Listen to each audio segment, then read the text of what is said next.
পড়াশোনার খরচ বাড়ায়, যারা প্রতিদিন চার ধর্মের হিংসা বাড়ায়, এরা তাদের হয়ে দালালি করে। আপনি ভাবছেন এই দমদমের মাটিতে একটা পরিবর্তন দরকার। আমরা বলছি দেখুন, আমাদের বামপন্থীদের সীমিত ক্ষমতার মধ্যে দাঁড়িয়ে আমরা এই নির্বাচনে লড়াই লড়ছি।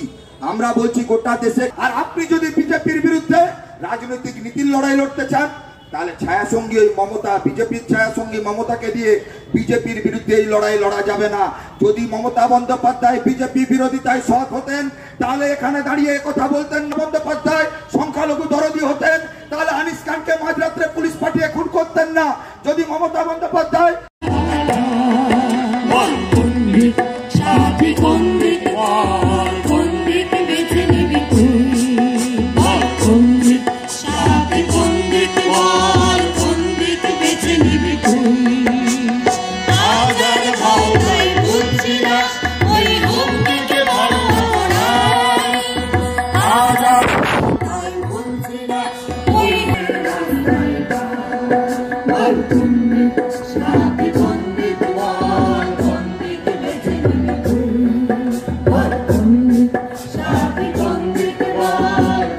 সংসার তো আপনি করেছিলেন বিজেপির সাথে,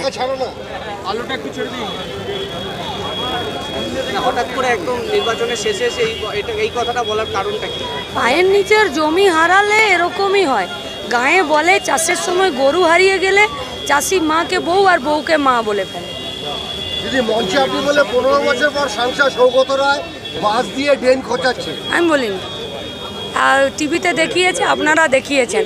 ওনাকে যদি বাঁশ দিয়ে ড্রেন খোঁচাতে হয়, তাহলে কাউন্সিলরগুলো কি করছে? হাত পেতে টাকা নিচ্ছে ওনার মতো। পানিহাটি আগের দিন আপনাকে বলেছিলাম মানুষ জল পাচ্ছে না, জঞ্জাল মুক্ত দমদম লোকসভা, কি চোখে দেখছেন আপনি? এ তো পৌরসভার কাজ, এর জন্য তো টাকা আসে পৌর উন্নয়নে, গ্রামে, এর জন্য তো টাকা বরাদ্দ হয়। তার জন্যই তো যুক্তরাষ্ট্রীয় কাঠামো। তাহলে সেই টাকা যাচ্ছে কোথায়? আমরা বলছি এই ড্রেনেজ বন্ধ করতে হবে, আর তার জন্য মানুষকে আসতে হবে। চেয়ারে থাকলেই লড়াইয়ে যেটা একমাত্র সম্ভব, এটা আমরা বিশ্বাস করি না। ভরসা রাখুন, এসব জঞ্জাল আমরা পরিষ্কার করব, ড্রেনেজ বন্ধ করব। সন্ত্রাস হবে আপনারা কি আশা করছেন? হলে ইলেকশন কমিশন দায়ী থাকবে।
আমরা রক্ষা করব, এই সংবিধানকে আমরা রক্ষা করব, খুবলে খেতে দেব না। দিল্লির সরকার যতই তেজ দেখাক না কেন, মানুষের চাইতে বড় শক্তি কারোর হতে পারে না। নির্বাচনে আমাদের তার পরীক্ষা দিতে হবে, জাত বর্ণ ধর্ম নির্বিশেষে। এই ভাগাভাগি, এই অর্থের দাপট, রবীন্দ্রনাথ বলেছিলেন, বা ইতরতা দেখিয়ে মানুষকে যখন বিপন্ন করতে চায়, আমাদের উঠে দাঁড়াতে। আমাদের রাজ্যের গল্প আমি আপনাদের কেন করব? মায়ের চাইতে মায়ের কাছে মাসির কথা বলা যায়, কেউ কম জানেন? যারা ভেবেছিলেন যে বামফ্রন্টের পরে তৃণমূল আসলে বেশ সুবিধে হবে, অনেক তৃণমূলের পুরনো সমর্থক মানুষের কথা আমি জানি, তারা ঘরের কোণে একা একা বিলাপ করেন যে আমরা একটা রাজনীতির দল হিসেবে তৃণমূলকে ভেবেছিলাম, কিন্তু এটা লুঠেরাদের দল, লুঠেরাদের দ্বারা তৈরি, লুঠেরাদের স্বার্থ রক্ষা করার জন্য। এ দলে অনুব্রত মণ্ডল নেতা, এ দলে শাহজাহান শিবু হাজরা নেতা, এ দলের বড় নেতা জ্যোতিপ্রিয় মল্লিক কিংবা পার্থ চ্যাটার্জি জেলে থাকে, জেলে ঘুমোয়, জেলেই ওদের থাকতে হবে। আমরা বলছি শুধু পার্থ চ্যাটার্জি অথবা জ্যোতিপ্রিয় মল্লিক না, এরকম যে বা যারা আমাদের অধিকারগুলোকে কেড়ে নেবার ব্যবস্থা করেছে, তাদের সবার জেলের ঘানি খাটানো পর্যন্ত আমরা কাউকে নিশ্চিন্ত থাকতে দেব না। মানুষ, লড়াইটা মানুষের। ছেলে মেয়ে লেখাপড়া করে বিশ্বাস করেছিলেন, তারা একবার ঠকেছেন। তৃণমূলকে ঠেকাবে বিজেপি বলে যারা দ্বিতীয়বার বিশ্বাস করলেন, তারা ডবল ঠকে গেছেন। তাদের বিলাপের এখন আর কোনো অন্ত নেই। তারা বুঝতে পারছেন একটা অতল খাদে আমাদের দেশটাকে নিয়ে যাওয়ার ব্যবস্থা হচ্ছে। মা বাবার দিকে তাকান। সন্তানের মঙ্গল কামনায় মা বাবা ব্রত পালন করেন। আমি স্থানীয় কথার মধ্যে যাচ্ছি না, ওরা সবাই জানে। আজ সারাদিন একটা দিন বড় ঝড় হবে, বড় ঝঞ্ঝা হবে আশঙ্কা, তেমনটা হয়নি। বৃষ্টি হলো, সারা কলকাতা ভাসছে। পানিহাটিতে আমি গেছিলাম, পানিহাটিতে গিয়ে মনে হলো দুয়ারে সরকার না, দুয়ারে খাল এসে গেছে। বরানগরে গেলাম, দুয়ারে খাল ঘুরে বেড়াচ্ছে।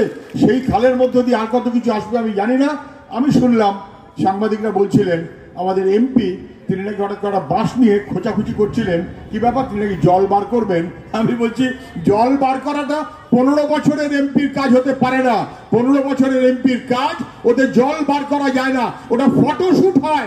এই বাবা ভালো করে ছবি তোল, তারপর লোককে দেখা আমি কি একটা করছি। কারণ 15 বছর ধরে আমি কোনো কাজ করলাম না। আমি একটা বড় কারখানা বন্ধ করার ব্যবস্থা করেছি, আমি ডাকপ্যাক বন্ধ করিয়েছি, আমি ইন্ডিয়া ফয়েলস বন্ধ করিয়েছি, আমি একটা বড় যেসব বন্ধ করিয়েছি।